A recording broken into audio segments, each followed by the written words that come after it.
गर्म खून के बालक तेरा सीले करगी तू, मारी लाल बना के आंख हाथ तेरे पीले करगी तू।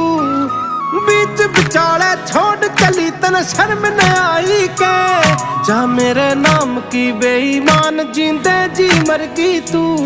तन याद तो आई होगी बेशर्म पहले फेरे पे, कल्ला छोड़ गया वो मानस ढूंढा था जो लाखों में। तेरे जाए पाछे मन कदे मेरे बाल भी बाहे ना, तू राजी हो के गल इब बिछाई आँखां में।